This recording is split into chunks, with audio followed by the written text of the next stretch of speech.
వీక్షకులందరికీ నమస్కారం. అందరికీ నూతన ఆంగ్ల సంవత్సర శుభాకాంక్షలు.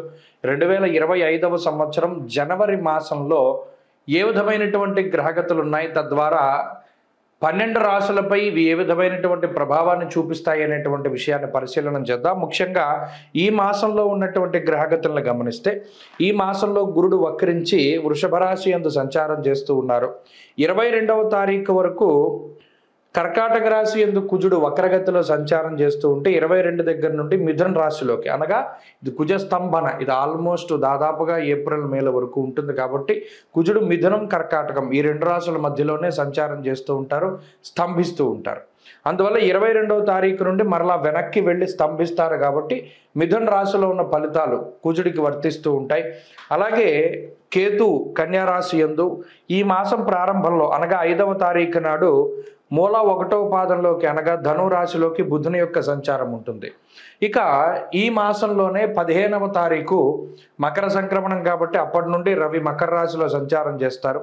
అలాగే ఈ మాసంలో శుక్రుడు 28వ తారీఖున మీనంలోకి సంచారం చేస్తున్నారు. అప్పటి వరకు శనితో కలిపి శుక్రుడు కుంభంలో ఉంటారు. మీనమందు రాహుగ్రహం సంచారం చేస్తూ ఉన్నారు. ఇది ఈ మాసంలో ఉన్నటువంటి పరిస్థితి. అయితే తెలుగు మాసాలలో చూసుకుంటే ఈ మాసాన్ని పుష్యమాసము అంటారు. పుష్యమాసమునందు ఏ కార్యక్రమాలు చేయాలి, ఏమేమి చేయకూడదు అనేటువంటి విషయాన్ని కూడా మనం తెలుసుకోవాలి. పుష్యమాసంలో గృహప్రవేశాలు, గృహారంభాలు, వివాహాలు లేదా ఏ విధమైనటువంటి శుభ కార్యక్రమానికి సంబంధించినటువంటి పనులు కానీ, శుభ కార్యక్రమాలు కానీ చెయ్యరు. దీన్ని శూన్యమాసము అన్నారు. మరీ ముఖ్యంగా ద్విస్వభావ రాశిలోకి రవి ప్రవేశించిన తర్వాత, అనగా 16వ తారీఖు డిసెంబర్ దగ్గర నుండి ధను రాశిలోకి రవి ప్రవేశం చేసిన తర్వాత, డిసెంబర్ 16 నుండే ఒరిజినల్గా గృహారంభాలు కానీ గృహప్రవేశాలు కానీ చేయకూడదు. కానీ పాపం తెలియక చాలామంది వాటిని ఆచరిస్తూ ఉన్నారు. అలాగే గోదావరి జిల్లాలో నెలగంట పట్టిన తర్వాత, అంటే సంక్రాంతి నెల పట్టిన తర్వాత శుభ కార్యక్రమాలు ఇవి చేయరు. మరలా అంతర్వేది రథోత్సవం కానీ అంతర్వేది ఏకాదశి కానీ తర్వాత వరకు కూడా చేయరు. అయితే ఈ మధ్యకాలంలో కొంతమంది మాఘమాసంలో చేసుకుంటూ ఉన్నారు వివాహాది శుభ కార్యక్రమాలు. దానికి కూడా ఏ విధమైన దోషం లేదు. కానీ దీన్ని శూన్యమాసము అంటారు. దాదాపుగా జనవరి నెలంతా కూడా పుష్యమాసమే ఉంటుంది. కాబట్టి ఈ పుష్యమాసమున శంకుస్థాపనలు చేయకూడదు. పుష్యే చాగ్ని భయం చేయవ అంటూ ఉన్నది శాస్త్రం. అనగా ఈ మాసంలో ఏదైనా ఒక పని చేస్తే అది అగ్ని సంబంధంగా కాలిపోతుంది, బూడిదైపోతుంది అన్నారు. అందుకనే అసలు ఏ విధమైన శుభ కార్యక్రమాలు చేయకూడదు. ఇది ప్రధానంగా గుర్తుపెట్టుకోవాల్సింది. అలాగే గృహారంభ గృహప్రవేశాదే కాదు, ఇంకేవి కూడా కార్యక్రమాలు చేయరు. అందుకనే దీన్ని శూన్యమాసము అన్నారు. అంటే ఈ మాసంలో ఏ విధమైనటువంటి శుభ కార్యక్రమాలు ఉండవు. అలాగే ఈ జనవరి నెలలోనే మకర సంక్రమణం జరుగుతుంది. కాబట్టి ఈ జనవరి నెల 15వ తారీఖు నాడు సంక్రమణం రోజున పితృదేవతల్ని స్మరించి వారి పేర్ల మీద స్వయంపాక దానాదులు అవి చేస్తూ ఉంటారు. కాబట్టి ఈ సంక్రాంతికి కూడా పంట చేతికి వస్తుంది. కాబట్టి ఆ చేతికి వచ్చినటువంటి పంట ఏదైతే ఉన్నదో దానిలో కొంత భాగం హరిదాసులకి, జంగం వాళ్ళకి, బ్రాహ్మలకి, లేకపోతే ఇంకా రకరకాలైనటువంటి వారు ఎవరైతే పూజనీయులైనటువంటి స్థానాల్లో, అంటే పెద్దల పేర్లు చెప్పిస్తూ ఉంటారు, బియ్యాలు వారికి ఇస్తూ ఉంటారు. వారికి చక్కగా ఈ 15వ తారీఖు నాడు ఇవ్వవచ్చును. అంతేకాకుండా ఈ మాసంలో ఈ గ్రహస్థితిని బట్టి ద్వాదశ రాశుల ఫలితాలు కూడా మనం ఇప్పుడు చెప్పుకుందాం. వృషభ రాశి వారికి జనవరి నెలలో గ్రహాల తాలూకు స్థితిగతులను పరిశీలన చేస్తే 22వ తారీఖు వరకు కుజగ్రహం తాలూకు అనుకూలత చాలా ప్రస్ఫుటంగా కనబడుతూ ఉన్నది. అలాగే 15వ తారీఖు వరకు అష్టమ రవి యొక్క స్థితి కనబడుతూ ఉన్నది. అంటే ముఖ్యంగా ప్రతికూలించే గ్రహాలని మొట్టమొదటిగా చూస్తే కుజుడు 22వ తారీఖు వరకు అనుకూలమైన గ్రహం, రాహు అనుకూలమైనటువంటి గ్రహం. ఈ రెండు గ్రహాల తాలూకు స్థితిగతులే చాలా బలంగా కనబడుతూ ఉన్నాయి. ప్రతికూలంగా ఉండే గ్రహాలను చూస్తే ఈ గురుడు వక్రించినటువంటి తాలూకు ఫలితాలు ఒకటి, మాసం మధ్య వరకు ఉన్నటువంటి అష్టమ రవి బుధుల యొక్క దోషం ఒకటి. ఇవి రెండు ప్రధానంగా ఇబ్బంది పెట్టేటువంటి గ్రహస్థితులు. అంటే అటు ప్రతికూలతలు చూసినా అనుకూలతలు చూసినా ఆల్మోస్ట్ సమానంగానే ఉన్నాయి. 2 గ్రహాలు లేదా 3 గ్రహాలు అనుకూలించడం, 2-3 గ్రహాలు ప్రతికూలించడం వల్ల చాలా న్యూట్రల్గా రిజల్ట్ వస్తుంది. అయితే ఈ రాశి వారికి ఏంటంటే బలం, కుజుడు బలంగా స్తంభించి తృతీయంలో ఉండడం అనేటువంటిది బలం. అది 22వ తారీఖు వరకు ఉంటుంది. అందువల్ల ఏదైనా ముఖ్యమైనటువంటి పనులు ఏమైనా ఉంటే 22 లోపుగా పూర్తి చేసుకోవాలి. అయితే ఈ కొత్త సంవత్సరాన్ని మంచిగానే ప్రారంభం చేయగలుగుతారు వృషభ రాశి వారు. మరీ ముఖ్యంగా అనుకున్నటువంటి వాటిల్లో కొంత జాప్యం ఉంటుంది.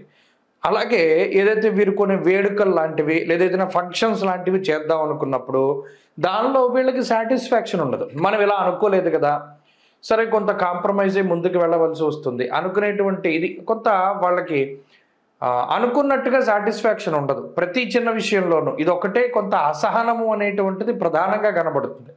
ఈ అసహనము అసంతృప్తి ఈ నెలంతా కూడా ఎక్కువ ఉంటుంది. మరీ ముఖ్యంగా ఏదో జరిగిపోయిన దాన్ని వదిలేయకుండా పట్టించి కూర్చుంటారు.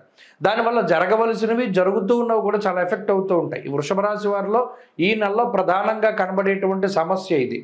సరే జరిగింది ఏదో జరిగిపోయింది కదా, దాన్ని ఓవర్కమ్ చేసి జరగాల్సింది చూద్దాం అనేటువంటిది ఉండదు. ఈ గ్రహస్థితి ఏం చేస్తుంది అంటే గతం తాలూకు అనుభవాలని జ్ఞాపకాలని ఎక్కువగా రిపీట్ చేస్తూ ఉంటుంది.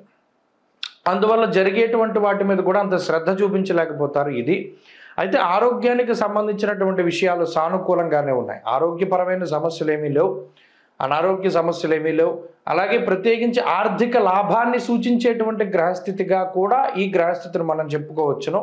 అదే మాదిరిగా కొంత ఖర్చు కూడా దీనివల్ల కనబడుతుంది. మరి రెండవ స్థానంలో కుజ సంచారం చివరిలో ఉండే అష్టమంలో రవి ఉన్నప్పుడు దుర్దోష శత్రు సంవాదో గమనం యథ అంటే ఆర్థికంగా గ్రహగతులు బాగానే ఉన్నా కూడా ఖర్చు కూడా అదే రీతిగా ఉంటుంది. అందువల్ల సరి సమానంగా ఉంటుంది. ఈ నెలంతా అంతే, పాజిటివ్ ఎంత ఉందో నెగిటివ్ అంతే ఉంటుంది. అందుకనే న్యూట్రల్గా సాగుతుంది అని చెప్పాను. ఇప్పుడు ఏదైనా ఒక మంచి వచ్చింది అనుకోండి, దాని వెనకాల ఏదో ఒక చెడు వస్తూ ఉంటుంది. అందువల్ల న్యూట్రల్ అయిపోతుంది. ఈ నెలంతా అదే రకమైన గ్రహస్థితి ఉంటుంది. ఏదైనా అనారోగ్య సమస్య వచ్చింది, మళ్ళీ తొందరగా రికవరీ అవ్వగలుగుతారు. అలాగే కుటుంబ సంబంధమైనటువంటి సమస్య ఏదో వచ్చింది, మరలా దాని నుండి బయటపడగలుగుతారు. ఇలా ఈ మాదిరిగానే ఉంటుంది గ్రహస్థితి అంతా. ఇక ఉద్యోగ వ్యాపారాలకి సంబంధించినటువంటి విషయాలు కూడా ఈ రాశి వారికి కొంత సానుకూలంగా ఉన్నాయి. కొంత ఈ ఉద్యోగంలో కానీ వ్యాపారంలో కానీ ఒత్తిడి మాత్రం కొంత అధికంగా ఉంటుంది. గతంలో ఎన్నడూ చేయనటువంటి పనులను సైతం మనం చేయవలసి వస్తుంది ఈ రాశివారు. అదొకటి ప్రధానంగా గుర్తుపెట్టుకోవాలి.